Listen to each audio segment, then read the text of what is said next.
Albert Einstein was not born a genius. In fact, he spoke very late, so late that his parents worried something was wrong. In school, he wasn't the top student. Teachers said he was slow because he asked too many questions. But Einstein wasn't slow, he simply thought differently. One afternoon, young Albert sat alone in the garden. He watched a compass in his hand and wondered, why does the needle move even when nothing touches it? Most children forget such questions. Einstein didn't. He chased them. Growing up, he struggled. He failed many times. He got rejected for jobs.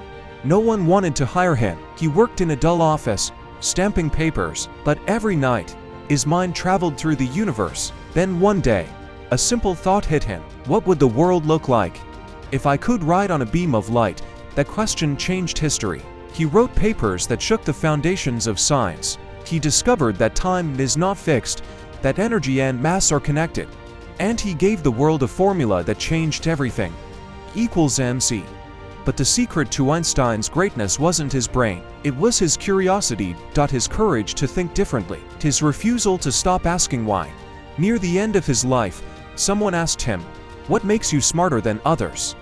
Einstein smiled and replied, "I am not smarter. I just stay with the questions longer." Nikola Tesla was a boy who saw the world differently. He didn't just look at things. He imagined how they could work.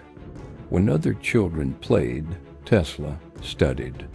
When people said something was impossible, he wondered, why can't it be done? He loved electricity, but not just for lights. He dreamed of sending electricity through the air for everyone, everywhere. As he grew older, people laughed at his ideas. They said, wireless electricity is impossible. They said, you're crazy to think that way. Tesla didn't listen. He built machines in small labs, often working alone day and night. He imagined power flowing freely and saw visions of machines in his mind before he even built them. One day, he lit up a whole room without wires. People gasped, it looked like magic. But it was science, and Tesla had proved that imagination could bend reality. Tesla faced failures, poverty, and disbelief his whole life. But he kept dreaming because he knew ideas are stronger than obstacles. He didn't live rich, but he left the world brighter. The lights we use today, the electricity that powers cities, it all carries a spark of Nikola Tesla's imagination. Isaac Newton wasn't born a genius. He was a quiet boy, a lonely boy, a boy who spent more time thinking than talking. While other kids played outside, Newton built small machines, flew kites in storms, and watched shadows move across the ground. He wanted to understand everything. Why do things fall? Why does the sun move? Why does the world work the way it does? Years later, Newton returned home from college because of a plague. He had no teachers, no classroom, no fancy lab, but just a small room, a window. Un dimanche, one afternoon, he sat under an apple tree. Un apple félinol. A normal moment, but Newton asked the question no one else asked, why did it fall and not fly upward? That question changed human history. It became the beginning of gravity, the beginning of physics, the beginning of modern science. Newton worked for years, alone, with nothing but paper and a candle. He discovered laws of motion that helped build machines, cars, rockets, and satellites. He discovered ideas that shaped technology long before it existed. People praised him as a genius. But Newton said quietly, "If I have seen further, it is by standing on the shoulders of giants." His real power wasn't being smart. It was being curious, patient, relentless. He refused to stop asking why. Marie Curie grew up in a world that didn't believe in her. In her time, women were told, "You can't study science. You can't enter universities. You can't discover anything." Marie listened, but she didn't agree. She studied in secret. She read books at night. She shared classrooms in underground schools, hidden from the world. Her dream was simple but impossible. I want to understand the invisible. Years later, she finally reached Paris. She had no money. No warm clothes. Sometimes no food. She lived in a freezing attic, studying by candlelight, but her passion kept her warm. In a small laboratory with broken equipment, Marie began her greatest work.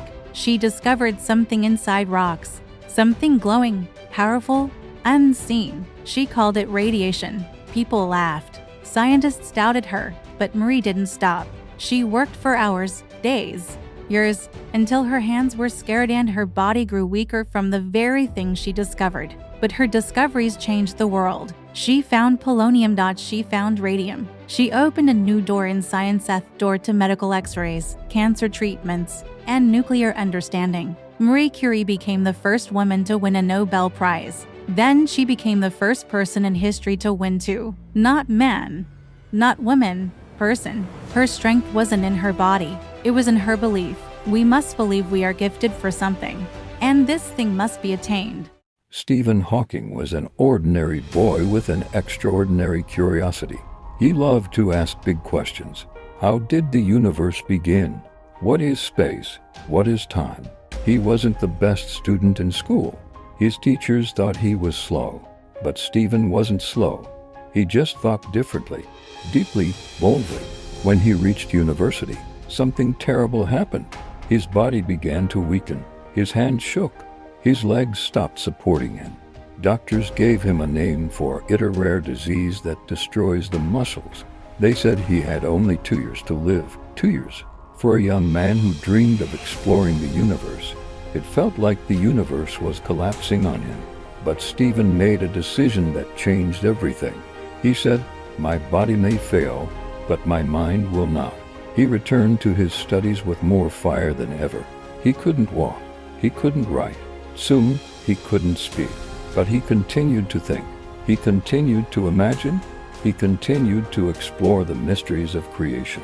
With a computer voice and a single functioning cheek muscle, Stephen Hawking wrote books, explained black holes, and changed physics forever. He became one of the greatest scientists in history while trapped in a body that refused to move. People asked him how he kept going. Stephen smiled and said, "Where there is life, there is hope." Thomas Edison was not born a genius. In school, teachers thought he was slow. They said he asked too many questions. They said he couldn't focus. One day, Edison came home with a letter. His mother read it, smiled, and hugged him tightly. She said, "Your teacher says you are too gifted for this school. I will teach you myself." Years later, Edison discovered the truth. The letter actually said, "Your child is mentally slow. We cannot teach him." But his mother believed in him, and that belief lit a fire inside him. Edison loved to experiment. His room was always full of wires, bottles, metal pieces, and broken inventions. Sometimes he succeeded, most times he failed. Then came his biggest dream, to create a light bulb that could burn for hours. People told him it was impossible. The world used candles and gas lamps. A light from electricity was just a fantasy. Edison tried once, failed, tried again, failed again. He kept going. 10 failures, 100 failures, 500 failures, 1,000 failures. His team begged him to stop. People laughed at him. Newspapers mocked him. But Edison said calmly, "I have not failed. I have found 1,000 ways that do not work." And on a quiet night, after thousands of experiments, the impossible happened. A small bulb lit up, and it didn't burn out. It stayed glowing, soft, warm, steady. Edison smiled. The darkness that covered the world for centuries finally had an enemy, a tiny light created by stubborn hope. That invention changed cities, homes, factories, and every life on the planet. He became one of the greatest inventors in history, not because he was the smartest, but because he refused to quit. Alexander Graham Bell grew up in a home filled with sound. His mother was losing her hearing. His father taught people how to speak clearly. And little Alexander, he He listened more than he talked. As he grew older, he became fascinated with one idea: can sound travel through something other than air? He watched people shout across rooms. He watched lips move, but meanings get lost. He watched his mother struggle to hear. And he thought, if only voices could travel, like light, like electricity. Bell experimented for years, wire after wire, device after device. Most of them failed. Some didn't even make a sound, but Bell kept going. He believed sound had a secret path, a hidden road. One night, exhausted and frustrated, Bell connected the wrong wire by accident. Suddenly a vibration, a sound, a spark of possibility. On March 10, 1876, inside a small room, everything changed. Bell whispered into a device, "Mr. Watson, come here, I want to see you." And his assistant, sitting in another room, heard it clearly. That was the world's first telephone call. A voice traveling through wires, a dream becoming real, a breakthrough that connected billions of people forever. Bell didn't just invent the telephone. He gave humanity a new way to stay connected, even from far away. Galileo Galilei was born with a restless mind. He questioned everything: stars, the planets, even the rules that people blindly accepted. In his time, everyone believed the same thing: the Earth is the center of the universe. Everything else moves around us. Galileo looked at the sky and thought, is that really true? When he heard about a small Dutch spyglass, he didn't just admire it, improved it. He made it stronger, sharper, powerful enough to look far beyond human eyes. One night, he pointed his new telescope at the sky. What he saw shocked him. Moons around Jupiter, phases of Venus, mountains on the moon, stars beyond stars beyond stars. These discoveries whispered a truth: Earth was not the center. The universe was far bigger than anyone imagined. Galileo wrote this truth for the world to read. But the world wasn't ready. The leaders of his time were angry. They said, "Your ideas are dangerous." They tried to silence him.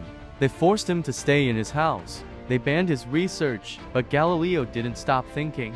He didn't stop observing. He didn't stop trusting what his eyes showed him. And years later, the world realized he was right, completely, undeniably right.